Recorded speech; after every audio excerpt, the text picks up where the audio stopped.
Let's start us off here. This is Mark Gleckman, Chair of the Newbury HR Board, welcoming folks to the December 28th, 2020 meeting of the HR Board.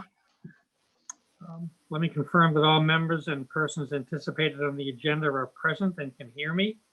Members, when I call your name, please respond in the affirmative. Diane Doyle. Here. John Lucy. Here. John Ferrara. Affirmative. Anthony Antico. Here. Thank you. And Mark Gleckman. I don't believe we have any anticipated speakers on the agenda. So let's get right into it. Good afternoon.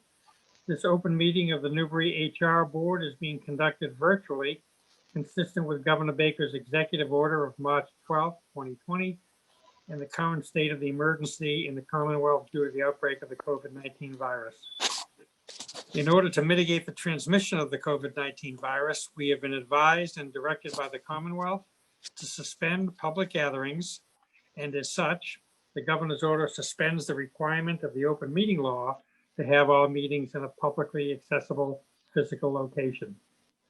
The order, which you can find posted on the town's website, allows public bodies to meet entirely remotely so long as reasonable public access is afforded so that the public can follow along with the deliberations of the meeting. Ensuring public access does not, however, ensure public participation unless such participation is required by law. This meeting will not feature public comment as it is not a public hearing.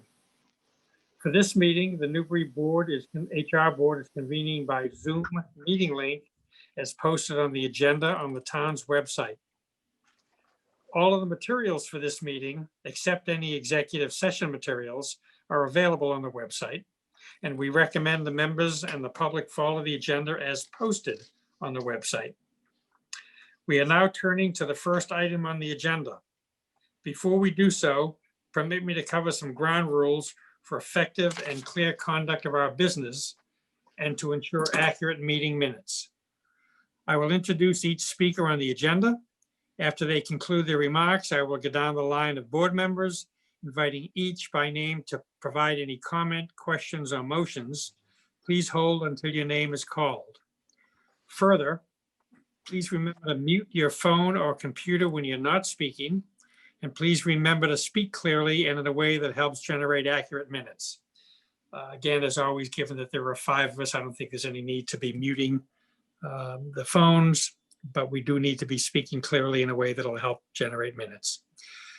For any response, please wait until the chair yields the floor to you and be sure to state your name before speaking.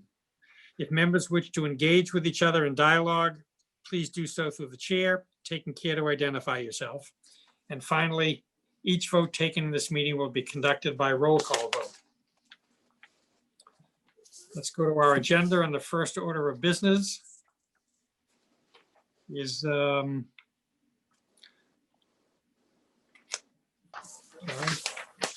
first order of business is to approve prior meeting minutes. We have 2 sets of minutes to approve: the October 22nd minutes of the subcommittee meeting and the October 26th meeting of the HR Board. John Ferrara, let me turn it over to you since you were kind enough to help facilitate the subcommittee meeting. Why don't I let you handle the minutes for that? Well, the primary aspect was to get a sense of step 1 and what's needed from the various department heads. And I think John brought up a precise and concise estimate that the best order would be for them to review their website independently as department heads and determine that it's up to date and that all the elements, starting with mission statement on through, are accurate, and that should be done in a timely manner at least twice a year. But for this particular issue coming up as to what further is needed to make the elements useful and obviously transparent, and that rather than it become a document within the town meeting circumstance, it would end up as a part of the website. Right. And I think that was the summation. And then we were to wait for a return of information from Tracy in the department head meeting. Right. Okay. Why don't we go ahead and work on the minutes, and then we can follow up with just a quick discussion about the follow-up to that subcommittee. So Okay. John, if you want to ask for a motion to be made to accept? Motion? Diane Doyle, motion to accept the minutes of the subcommittee meeting. Is there a second? Second. Second by Tony. Any further discussion of the minutes?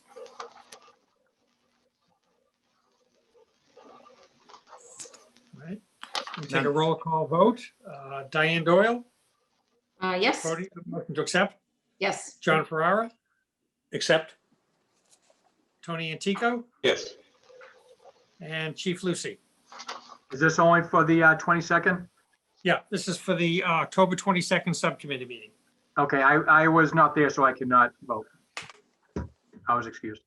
oh, Oh, it shows you on the so I present. had, yeah, I actually had Anthony Antico not there and John Lucy on. I made the change to add Tony, but forgot to take John off. So, Okay, okay. so as amended with John Lucy not present at the meeting, I would make a motion to accept the minutes.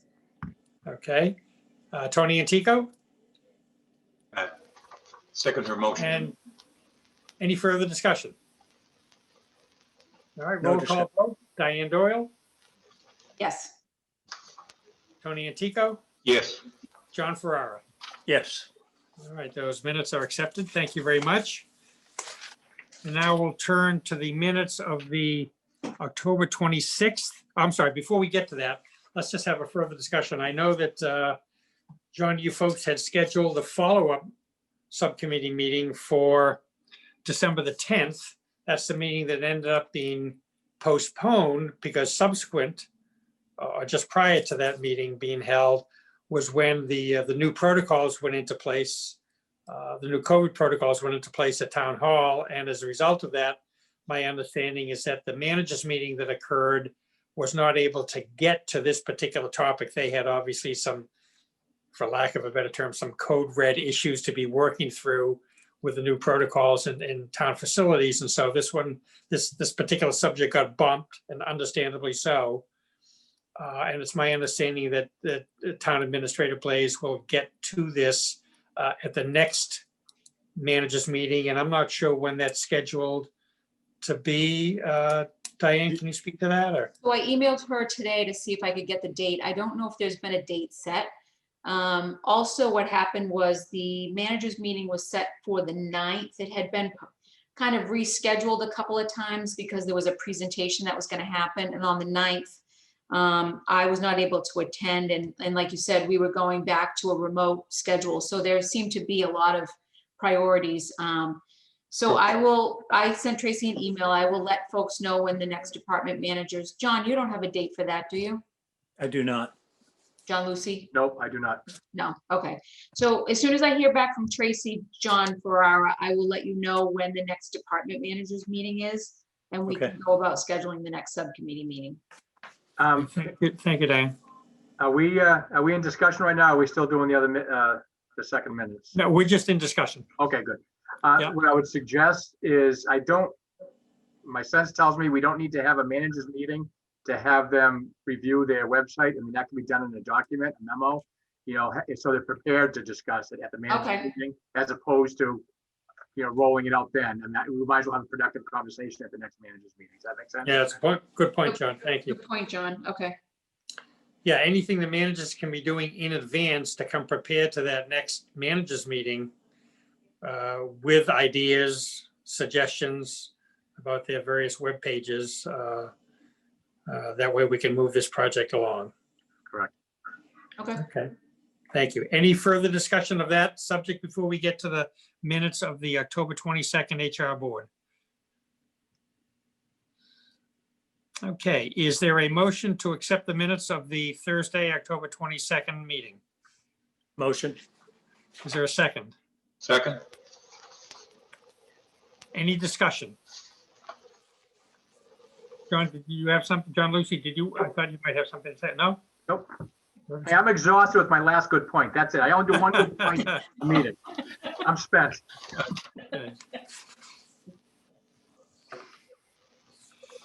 Okay, seeing that there's no further discussion, I'll take a roll call vote for accepting the minutes of the October 22nd HR Board meeting. Diane Doyle, Yes, Anthony Antico, Yes. John Lucy, Yes. John Ferrara, Accepted. and Mark Leckman, yes. Thank you. Next order of business is personnel actions and employee issues. My mistake. Employee issues. I'm not aware of any. John and or Diane, do you have any to report in terms of employee issues? I do not. I do not. Thank you. Personnel actions and job vacancies. I know that Diane had me sign just a small mountain of paperwork Wasn't that last bad. week. Not the usual in June. My wrist was okay afterwards. Yes, There were a number of PAFs to sign with resignations, with movement, with new hires. Diane, anything in particular you might want to share in terms of either job vacancies or new personnel actions? so the Council on Aging Program Coordinator has been hired. That was one of the ones that you signed. She started on Monday, the 21st. Her name is Karen Spangler, and she is working with Cindy Courier, our new Council on Aging Director. So she'll be a nice addition over at the Council on Aging. That was one that's been filled. That sort of was the last of the few that we had, prior. We have had Alice Rogers, our Council on Aging van driver, has resigned because right now there's just not a lot of need for the van to be going places. There's just, no trips planned, et cetera. So she's going to be moving on, I think, and taking a position elsewhere. We also have Jan Forrest, who is our assistant town clerk, will be leaving the end of this week. Diane, can I just interrupt quickly? I'm Yep. sorry. Just go back to that last point. Given the reason for that resignation, has a decision been made whether to hold off on replacing her as the van driver until such time as it's needed, or do we need to get somebody in the queue? I don't know that yet. I know it was a fairly recent resignation, so I have not had a chance to talk to Tracy about that. I know that Tracy has a couple of other positions that she's working on filling, which I was going to get Okay. to as well, but I don't know the answer to that. Yeah, it might be a good idea to check with her just to see if, even if somebody can't get any hours right now, it might be nice to have somebody available so that, if and when that time comes, whether it's an outing, whether it's, driving seniors to get vaccinations, whatever it might be, Right, it would be good to have someone available who's registered, who's capable of filling the role if we need somebody in a hurry. right. Yeah, Okay. like I said, it was just happened within the last couple of weeks. So with the holiday, with everything else, it's been, I Yep. haven't had a chance to talk to Tracy about that, but I will follow up. Okay, thank you. Good, I have good a, point. I'm sorry. Good point about the vaccinations and so forth. So, as those become available and people need rides to, locations that they'll be Right. administering those, that's important. Thank you. Tony, did you have a point on that? I also had a question relative to the trips. In the past, I used to see these vans from councils of aging of various and sundry towns taking the people shopping. And so it's really not just a trip out to go gambling, for example. Sometimes these are very necessary trips. Correct. So what happens now? They don't have that ability? I don't know the answer to that. She just, and it may be that she's still helping if there's a need, but I just know the plan is that she's going to be taking another job elsewhere. But it's definitely something that I just don't know what the plan is at this point. I haven't spoken to Tracy about it. Okay, So I so will, we can follow up on those. Yeah, that's a good I point. will follow up on that. Thank you. Let's see, we also have, so Jan Forrest, the assistant town clerk, will be finishing up this week. She's not going to be continuing after the 31st, and there's going to be some movement in the town clerk office as well. Someone else will be sliding into that position as the assistant, which will open up another position. We also had a resignation of Susan Noyce, our IT program coordinator. communications coordinator. So that's something that came about within the last couple of weeks as well. So I know Tracy's been very active in getting that role filled. That's a very important role in terms of all of our computer systems and updates on the webpage, anything IT. So I know she's actively collecting resumes and I believe even starting interviews for that position. So that was something that sort of came about too. So that one is an open position at this point.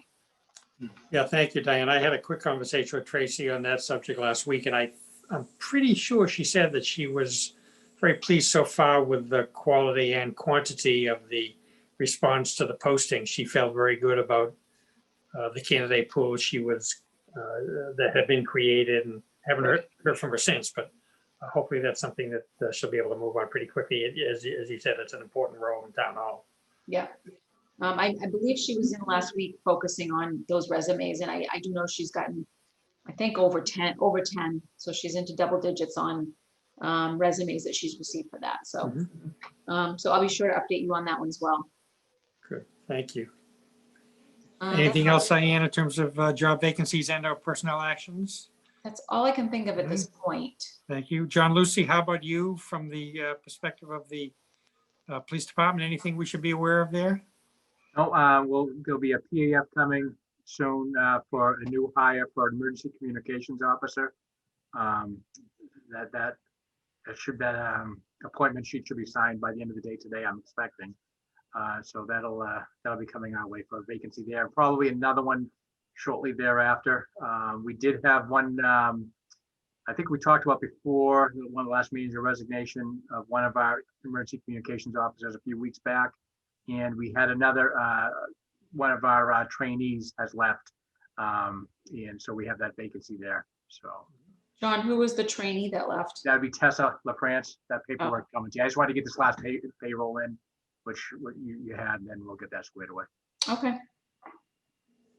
That's it Other for than the PD? Okay, slightly off topic, but anything new to report in terms of ETA for occupancy? Yeah, well, right now, it has to be ready to go at February 1st at the latest, because that's when 911, state 911 is coming in and Yep. cutting us over. And so once that happens, we're in. They're looking at a substantial completion date of the 22nd. So that's bearing down. It's fast and furious now. It's an amazing That's great. process to watch.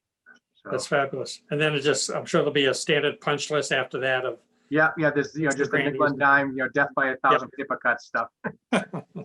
right? That's exciting, John. Yeah, it is. Looking forward to that completion. That's great. Thank you. Okay, safety issues. As we mentioned before, the new COVID protocols have been put in place at the various town facilities as it relates to the continuing spike in cases. Newbury is, as I think everyone is aware, is in the red, as are, I believe, most, if not all, of the surrounding communities. Chief Lucy, you can speak to that. But nothing has hit my desk in terms of issues that have occurred over the last couple of weeks since the new protocols have been put in place. I'm assuming that both the employee population and the residents are heeding the cautions and staying within the guidelines that have been established by the COVID-19 response team. Chief, anything you want to add to that or clarify there? Nope, it seems like everything is going pretty well as far as the reconfiguration at town hall. It seems like it's scheduling's working. People are settling into that the new norm. And right now, what we're focusing on is the facilitation of the distribution of the vaccine. The first rollout is going to go to first responders, in front line. Right. So Chief Janvrin is coordinating that. They're going to do that as a regional rollout. So it's much more easy to set up, get it done, and move on. So we're coordinating with the area communities to make that happen. Okay. Other than that, no, it's just business as usual. Yeah. John, a couple of questions. I'm assuming that the library is included in this mix. Are there protocols? Have their protocols changed as well? Or? Yeah, they've got their structure as far as reporting for duty days. They have that staggered. They're still doing curbside right now, and all the protocols are in place to Mhm. facilitate that safely. So, yeah, there's been a lot of dialogue between our team and, Gene Ackley, the director. Right. And I haven't heard any issues as of late, as anything would be, is a little bumpy start getting reacclimated, but it's Right. everything's settled out. John, just in general terms, the protocols that are in place now, in this second rev, if you will. Yeah. Are they in effect the same protocols that were put in place back in the spring or late spring or early Yeah, summer? Or have you changed the configuration at all? It's pretty much the rollback to phase one, or step one of, phase three. It's the biggest impact that we have, which really isn't anything dramatic, is the count, the crowd count, the 25%. I think it's still very, very taxing on the businesses, but it wasn't expanded. As you might recall, way back when they went to phase three, step two, or they were going, no, it's step three. We stayed at step two because we didn't feel comfortable, amping it up just to turn around and roll it back, which is exactly what happened. So it's a little bit smoother for us, but that's the biggest impact, is the capacities. Right, okay. And in terms of town hall, just one final question, and the public, is the public restriction the same now as it was first time around as it relates to town hall? Yes. Same protocols? Yep. Same protocol, same appointment, same staggering Okay, of good, the different offices. Yes. good. Okay, great, thank you. And Diane, from your perspective, being in the trenches over there, does it seem like it's working out all right? Yeah, I mean, it's a quiet time of year for us. I mean, it's been fine. We, every department has one day where they're in the office. Some people feel that they need to come in to do certain things that they can't do from home, so they're checking with the people who have that particular day. We've all been pretty respectful. Everyone's wearing their masks.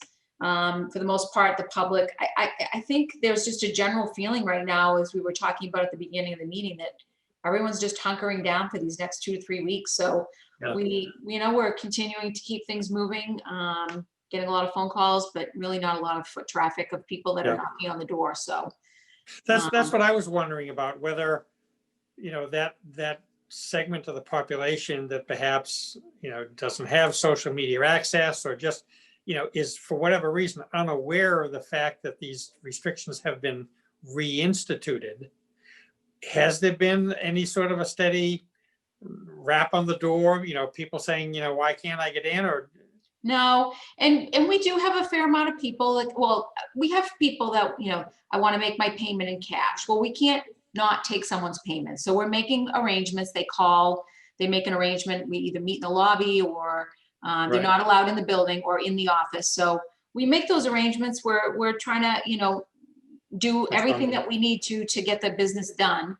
Yeah. But we're not seeing a lot of people knocking on the door. I just feel there's a general Good. sense of people wanting to stay home during these next, between Thanksgiving and Christmas. It's been relatively quiet.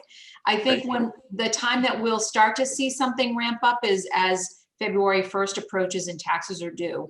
That's when we tend to start to get a lot of, I need to come in and make my payment. I want a receipt. I have cash.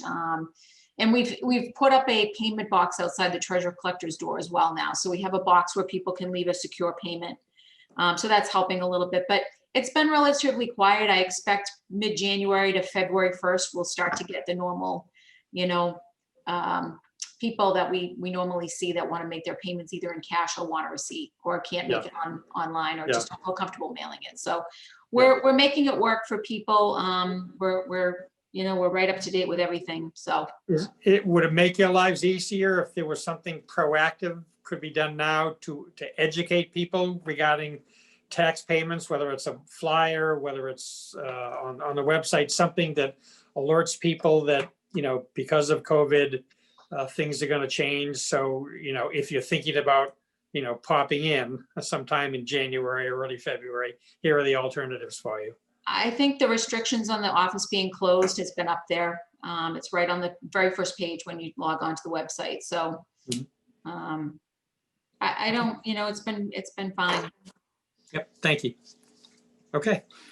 If there's nothing else on safety issues. Excuse me, I have just one question Tony? for the chief. I don't know whether this has happened or not, but we see it from other communities where these young people, whatever, just defy the local protocols, and they end up having 150 people at a house party, for example. Have we ever in Newbury have any problems with this at all? Nope, nope, it's been pretty good. Good. Oh, yeah, we haven't had that issue at all. Thank you. Thank you, that's fine. What's that, Tony? Okay. Let's move on to other business. The org chart we've already discussed. I don't think there's any need to get into that further unless anyone has their hand raised that would like to make a comment on that. Okay, I don't think there's any other new business to discuss. And so unless I've missed something, we can go towards confirming our next meeting and then an adjournment. We've got January 25th. I assume that's the fourth Monday in January. Is that a date that as of now looks good for folks? Yes. Okay. Monday, January 25th? Good. Seems fine. Okay, let's book that at 4 PM. And if there's no other business, I would ask for a motion to adjourn. Motion? We'll make that motion. Is there a second? Second. About a second. Let's take that to a vote. Diane Doyle, Yes. Tony Antico, Yes. John Lucy, Yes. John Ferrara, Yes. Mark Kleckman, yes. Thank you, folks. We are adjourned. Happy and healthy to everyone. Happy 2021. Safe. I hope it'll be a better year. Can't get worse. Can't get Yeah. worse. Did anyone have the opportunity to read Dave Barry's annual year in review? No. He's a syndicated columnist out of the, it's a famous year in review. It's in the Globe today. I would encourage everyone to read it. It is, as always, poignant, hysterical, just every adjective you could imagine. And it starts by saying, the best thing we can say about 2020 is that the murder hornets did not in fact kill anybody. Other than that, it was, what. Oh, Thank you all. Good night to everybody. Yeah. Have a happy and healthy, safe new year, and we'll talk Happy to New you Year. in January. thank you. Bye-bye. Take care. Bye-bye. Bye.